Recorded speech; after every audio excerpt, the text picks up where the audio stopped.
Coronavirus shows off Donald Trump's single greatest accomplishment as president. Elliot Williams, Elliot Williams, is a CNN legal analyst. A principal at the Raben Group, a national public affairs and strategic communications firm. He was formerly a deputy assistant attorney general at the Justice Department and an assistant director at U.S. Immigration and Customs Enforcement for the Obama administration. The views expressed here are the authors'. View more opinion on CNN. Nobody knows how much damage coronavirus will cause. But one thing is clear, the crisis has tested President Donald Trump, and he has proven to be an astonishing success in a way no president ever has before. But let's be clear, his success isn't at leading a desperate nation. Instead, coronavirus has exposed the real success of the president's unyielding assault on the media during his time in office. Many in the public don't know whom to trust anymore, and the president has played a big role in that. This is particularly tragic during a national crisis, when the nation needs to rely on a free press more than ever. Even a polarizing president can unify the nation in a time of crisis. There may be differing views about Ronald Reagan, but no reasonable mind can deny the comfort he provided us after the Challenger explosion in 1986.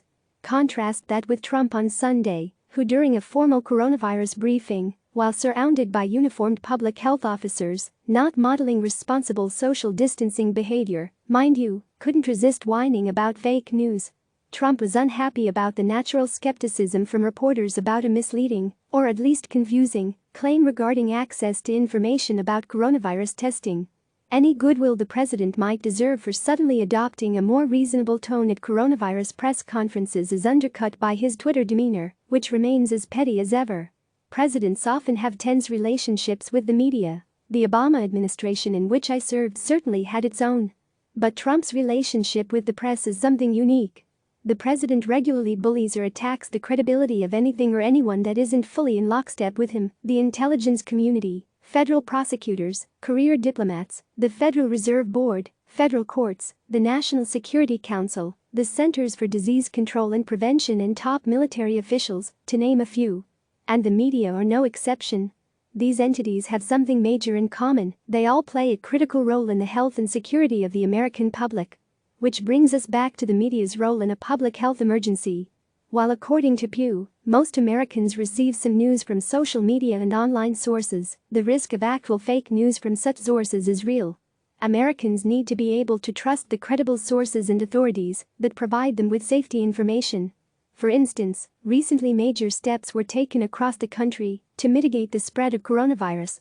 Over just 2 days, the White House recommended limitations on social gatherings of more than 10 people, Los Angeles took aggressive steps to limit public activity, and my home city of the District of Columbia prohibited dining at restaurants. To work, each of these actions in major cities requires a robust local and national press and public faith to burn the message into people's heads. Moreover, journalists should be entitled to a little space to keep up with developments of the rapidly changing situation without being accused of lying by the leader of the free world. No matter how seriously the president appears to now take coronavirus, his years of bashing the media and tweeting statements like the fake news media and their partner, the Democrat Party, is doing everything within its semi-considerable power, it used to be greater, to inflame the coronavirus situation, far beyond what the facts would warrant, have already done their damage. The president has not walked back or apologized for such tweets, even now adopting the disproven narrative that he always known that coronavirus would become a pandemic. Even assuming that he has now shifted his tone and approach for the better, how many people exposed themselves to coronavirus while believing the president that it was a hoax?